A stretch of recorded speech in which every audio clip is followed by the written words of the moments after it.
Big U just got a win, and I don't know if the internet gonna like that one. So here we go. Defendant Eugene Henley Jr.'s ex parte application to set briefing and hearing schedule for reassigned wiretap suppression motions. Declaration of Craig A. Harbaugh. Must be one of the Harbaugh, the coaches. I'm joking. This ain't no joking matter, though. Let's get to it. Introduction. Defendant Eugene Henley Jr. respectfully applies ex parte for an order setting a status conference on July 9, 2026, the first date both parties are available, and from that, conference setting a briefing and hearing schedule for the wiretap suppression motions reassigned to this court, docket numbers 174, 189, 194, 195, and 258. A status conference is the necessary first step. The recusal and reassignment have left both the schedule and the structure of the evidentiary hearing for this court to set. The July 15, 2026 hearing, the recused judge set will not go forward, and the July 3rd, 2026 supplemental briefing deadline was key to that hearing.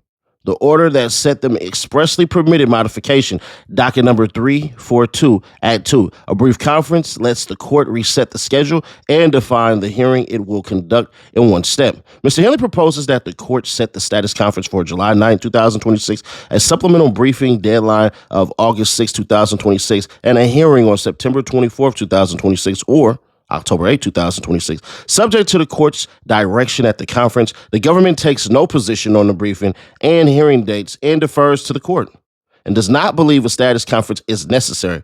Wait, what you mean? You don't mean, wait, Jay, you talking about briefing on the old schedule before this court? Hold on. There is no longer any reason to hold the parties to the July 3rd, 2026 deadline. Briefing on the old schedule before this court has identified what it needs to decide these motions. Risk supplemental briefs that do not reach the court's concerns, and a further round the court would have to order.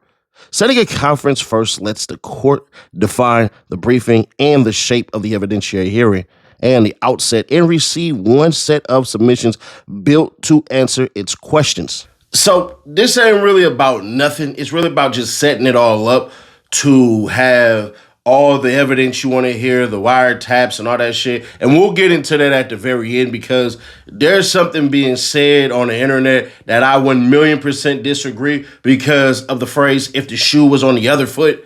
But basically, we got to set this schedule up. We got to get all this shit straight before we even proceed. Let's make sure we got all this stuff set up. And the reason why is pretty interesting. On May 18, 2026, Judge Alain Rocha set a hearing schedule for all pretrial motions.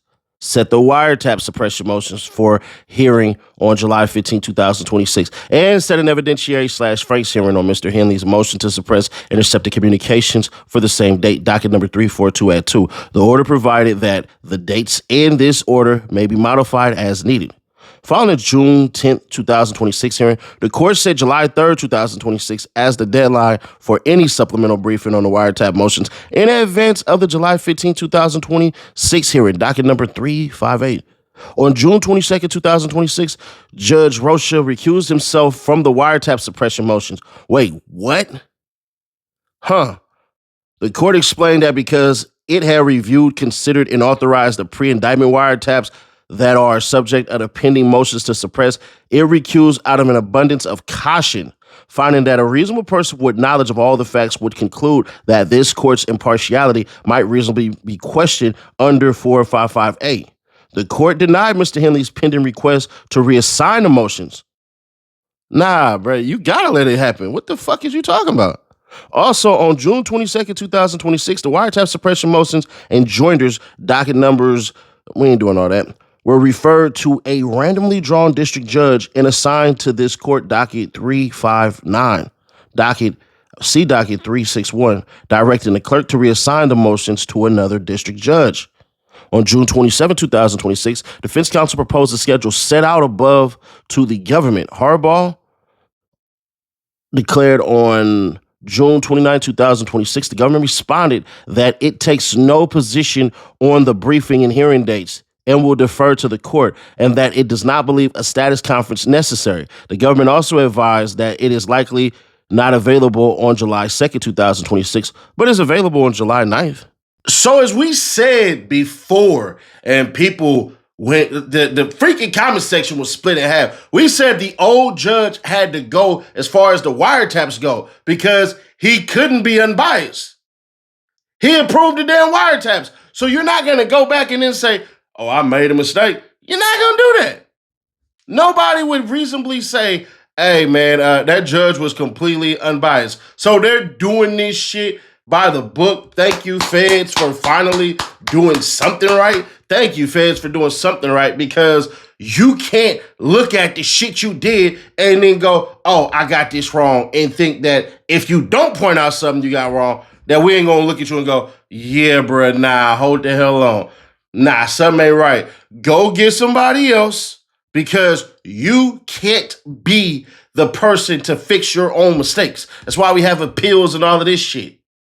And judges getting booted off from hearing their own damn shit. So shout out to Big U's lawyers for catching that shit. We agreed, by the way, and that shit was split down the middle. People thought Big U was paying me, and I'm like, I'm just being fair as I possibly can. But let's continue on with this third part. Argument. A status conference on July 9, 2026 is the necessary first step. A status conference is the efficient way to reset these motions, and July 9, 2026 is the first date the parties can hold one. The court is entering the case after a year of litigation. Accordingly, it is important that the court has an opportunity to set its own schedule. In the parameters of the evidentiary hearing it will conduct. A status conference lets the court do both at once. It also avoids the alternative supplemental briefs filed on the old schedule that may not reach what this court needs to resolve the motions, leaving the court to order a further round. The parties have conferred. The government advised that it likely could not proceed on July 2nd, 2026, but is available on July 9th, 2026. And July 9th is the first date both sides can appear. The conference should set the briefing schedule and the structure of the evidentiary hearing. The prior schedule did not contemplate argument alone. It set an evidentiary/Franks hearing on Mr. Henley's motion to suppress intercepted communications. A live evidentiary hearing turns on questions the court will want to settled. That's what we'll want to. I can't read for shit right now. We'll want settled before briefing. Which witnesses will be called, the order and time estimate for their testimony, and whether the parties should exchange witness declarations in advance to narrow the issues and shorten the testimony the court must hear. Defining these at a conference lets the court receive supplemental briefing and any supporting declarations built to its own procedure. Avoiding the need for further briefing, the existing dates do not stand in the way. The July 3rd, 2026 supplemental briefing date and July 15th, 2026 hearing were tied to a schedule set by the recused judge, and the scheduling order expressly contemplated modification. With the July 15 hearing on, the July 3rd deadline serves no urgent purpose, and resetting both to dates the court selects is the orderly path. Ex parte relief is appropriate. Ex parte relief is the proper vehicle.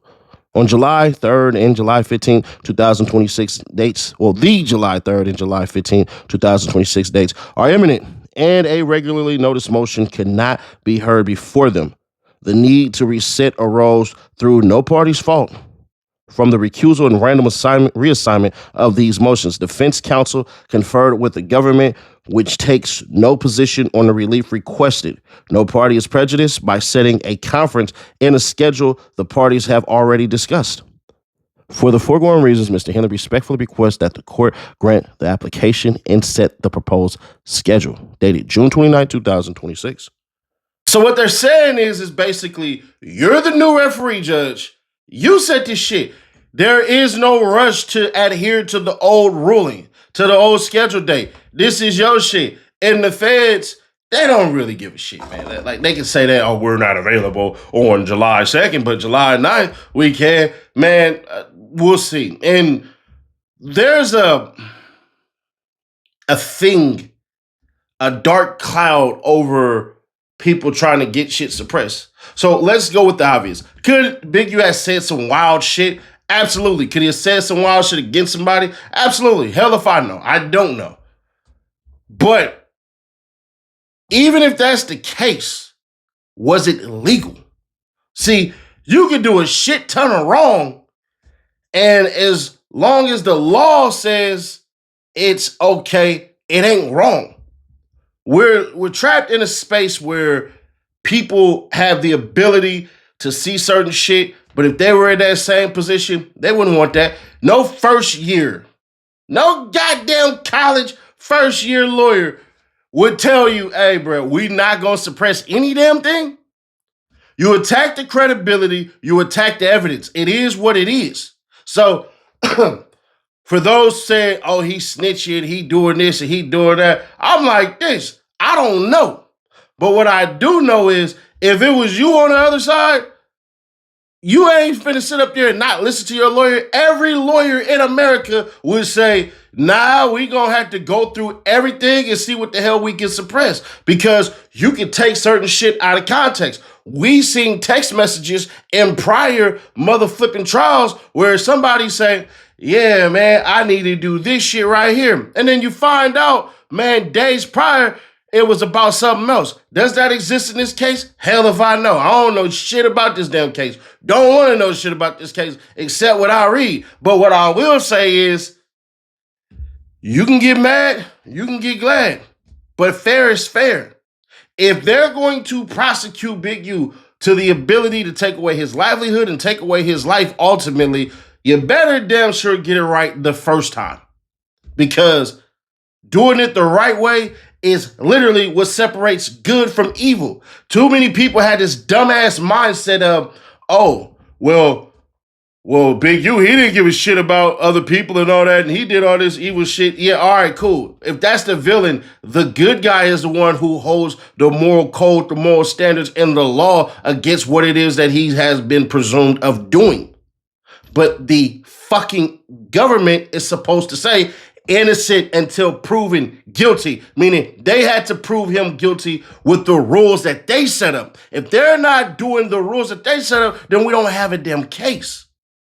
So anybody who's saying anything negative about Big U, that's fine. But if the shoe was on the other foot, your lawyer would be telling you the same shit. And you're going to sit back and be like, man, nigga, I ain't got nothing to worry about. It's not what you have to worry about. It's what they're trying to paint about you. Big U could be 100% innocent. Who knows? Big U could be 100% guilty. Who knows? But it doesn't matter when the arena is rigged, and you can't have it that way. For the most part, we want a fair, impartial, goddamn justice system. And it doesn't work if some of the worst of us or some of us who have character issues are already sentenced to death before we even had our chance in court. Anybody can say whatever the hell they want about Big U. That's fine. But the courts have to prove it.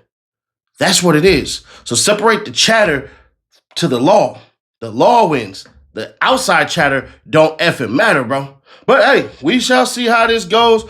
I don't even think the judge's gonna do the July 9th shit. I think the judge's gonna push it back a little bit more just so they can get caught up. You talking about 357 fucking dockets? Whew. All the wiretap shit he gonna have to listen to? Yeah, I don't see this proceeding no damn July 9th, but we'll see. I don't know. Y'all, let me know y'all thoughts on this one. Did I nail it? If I did, hit that subscribe button. If I didn't, let me know what the hell I did wrong. Or if you feel like saying, Ceddy Nash, you paid off and all this shit and everything, do you think? Or if you think, I'm kind of hard at this shit and I'm fair, let me know that as well, because y'all do know good comments are better than the negative ones. Just be honest. But if you like that shit, then get on with this shit. Lil Durk say, man, I'm ready to go. I'm TTG. I'm trained to go. Click right here for that video or click right here for the playlist to get you through your day. I will catch y'all in the next one. Y'all come back now.